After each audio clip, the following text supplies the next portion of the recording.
Hello everyone. I hope you all are doing well.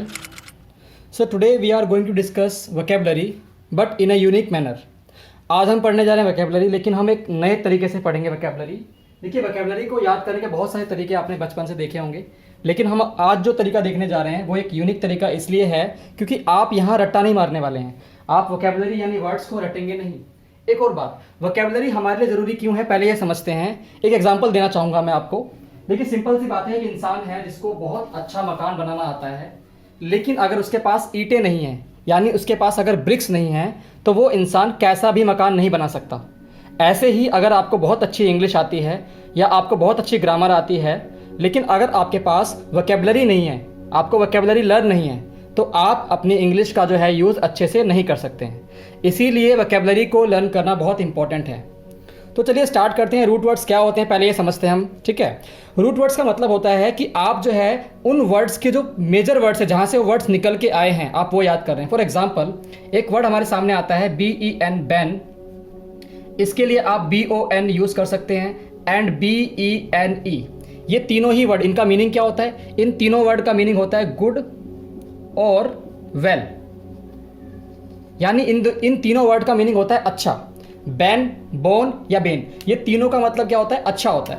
अगर मैं इनसे बनने वाला फर्स्ट शब्द आपके सामने लिखूं, that is bonafide. BONAFIDE,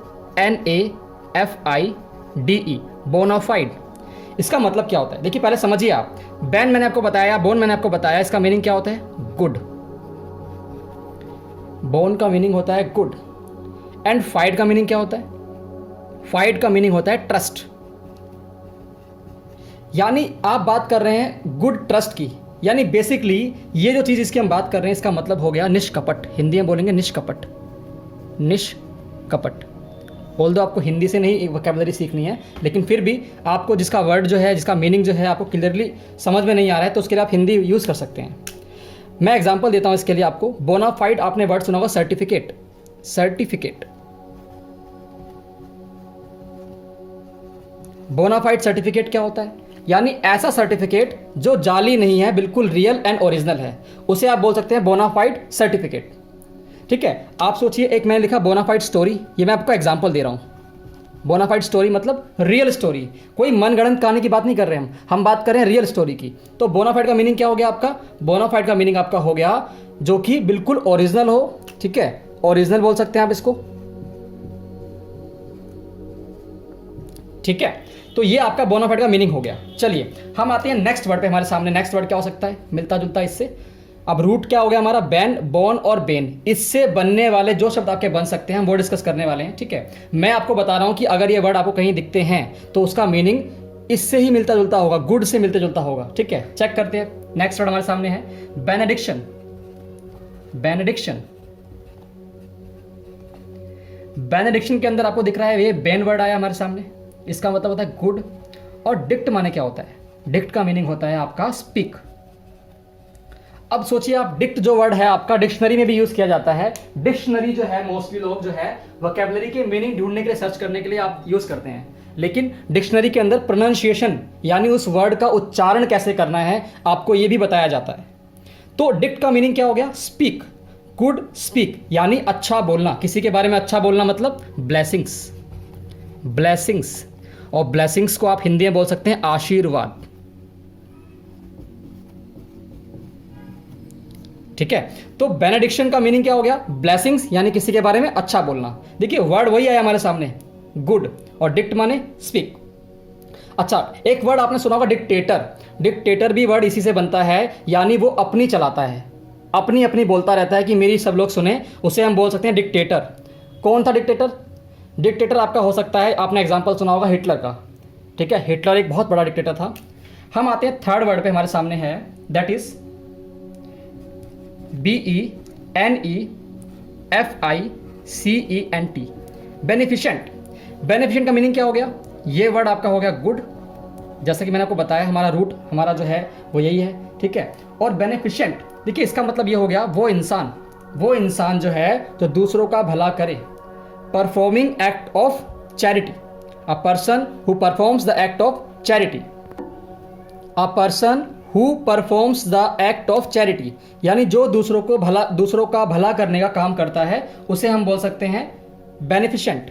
okay, देखिए इसी से एक वर्ड बनता है आपके सामने बेनिफिशियरी। ठीक है, आपने वर्ड सुना होगा, I am not writing this word, beneficiary आपने वर्ड सुना होगा। उसका मतलब होता है जिस इंसान को उस भले का फायदा मिल रहा है, यानी जिस इंसान को फायदा मिल रहा है। मान लीजिए गवर्नमेंट की कोई स्कीम चल रही है, तो गवर्नमेंट की जो स्कीम चल रही है उसका फायदा लेने वाले इंसान को हम बेनिफिशियरी बोल सकते हैं।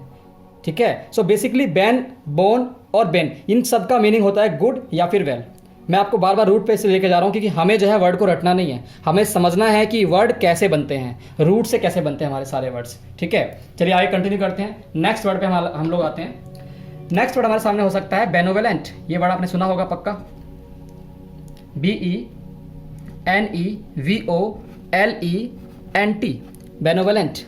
I think marker is not working. ठीक है, चलिए एक मिनट रुकिए। बेनोवेलेंट,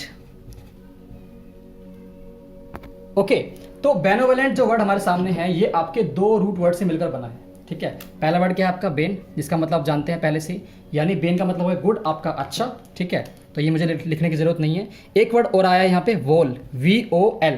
वोल का मतलब क्या होता है? डिजायर, आपकी खुद की इच्छा, स्व इच्छा बोल सकते हैं आप इसे। ठीक है, अपनी इच्छा। देखो इससे मिलता जुलता एक वर्ड सुना है आपने, वॉलंटियर। वॉलंटियर, तो वॉलंटियर का मीनिंग क्या हो जाएगा हमारा? जो अपनी इच्छा से काम करता है। ठीक है, तो VOL आपका एक अपने आप में रूट है। इस रूट को और इस रूट को मिला के जब वर्ड बनाएगा बेनोवेलेंट, इसका मतलब क्या हो गया? वो इंसान जो दूसरों का भला चाहता है। ठीक है, यानी ये इंसान जो है अपनी इच्छा से काम करता है। ठीक है, तो वॉलंटियर आपका एक नया वर्ड है। ठीक है, इसके अलावा जो आपके सामने है बेनोवेलेंट, यानी जो इंसान दूसरों का भला चाहता है, अच्छा चाहता है, गुड डिजायर, उसकी डिजायर्स काफ़ी अच्छी हैं। सो अ person who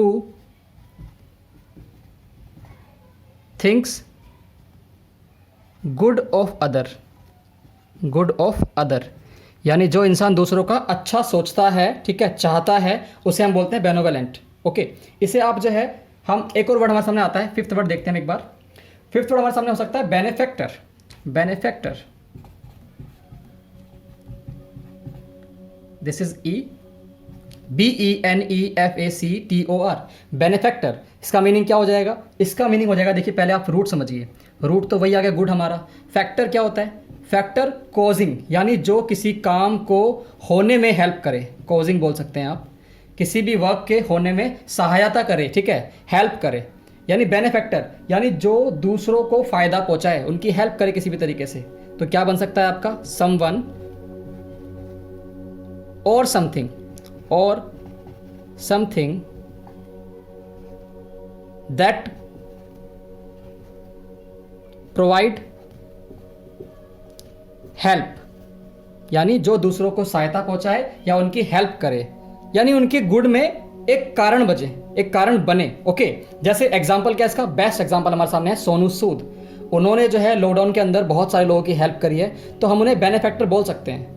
ठीक है, उन्होंने बहुत लोगों को जो है फायदा पहुंचाने में काफ़ी हेल्प की है। तो ये हमारे 5 वर्ड थे हमारे सामने, जिन्हें हमने रूट की हेल्प से समझा। चलिए रिवाइज करते हैं एक बार इसे अच्छे से। पहला वर्ड हमारे सामने था रूट वर्ड के साथ, हमारा पहला जो रूट हमने आज डिस्कस किया है दैट इज बैन, बोन और बेन। इसका मतलब क्या हो गया? गुड और वेल। इससे बनने वाला पहला वर्ड हमारे सामने है बोनाफाइड। बोनाफाइड का मतलब हो गया गुड ट्रस्ट। गुड ट्रस्ट मतलब कोई भी चीज़ जो निष्कपट है। निष्कपट का मतलब क्या होता है? यानी ओरिजिनल है, उसके अंदर कोई मिलावट नहीं है। सर्टिफिकेट आपका बोनाफाइड हो सकता है, स्टोरी कोई आपकी ओरिजिनल हो सकती है, उसे बोल सकते हैं आप बोनाफाइड स्टोरी। सेकंड वर्ड हमारे सामने है बेनेडिक्शन। बेनेडिक्शन का मतलब क्या हो गया? गुड, बेने माने गुड होता है, डिक्ट माने हो गया स्पीक, यानी अच्छा बोलना, ब्लेसिंग्स किसी के बारे में अच्छा बोलना, आशीर्वाद। तो बेनेडिक्शन का मतलब क्या हो गया? ब्लेसिंग्स यानी आशीर्वाद। नेक्स्ट हमारे पास थर्ड वर्ड था बेनिफिशेंट। इसका मतलब हो गया वो इंसान जो किसी की चैरिटी का काम करे, किसी की जो है भलाई का काम करे। अ person who performs the act of charity. Benevolent यानी वो इंसान, इसमें और इसमें बहुत माइन्यूट सा डिफरेंस है। ये इंसान वो एक्ट परफॉर्म कर रहा है और ये इंसान अच्छा सोच रहा है किसी के बारे में। ठीक है, इसकी डिजायर है। ठीक है, a person who thinks good of. And fifth word हमारे सामने है benefactor. It means someone or something that provide help to others, यानी किसी के अच्छे काम में उसकी हेल्प करना, उसे बोलते हैं बेनेफैक्टर। आई होप आपको आज का लेक्चर अच्छा लगा है। अगर आपको लेक्चर अच्छा लगा है तो लाइक कीजिए, अगर अच्छा नहीं लगा है तो अनलाइक कीजिए। And please subscribe my channel and अपने दोस्तों में शेयर कीजिए। हम इस चैनल के ऊपर ऐसे ही बहुत सारे टिप्स एंड ट्रिक के साथ नई नई वोकैबुलरी सीखेंगे। और अगली वीडियो जो आने वाली है वो आएगी ग्रामर के रूल्स के ऊपर। Thank you so much for being hair.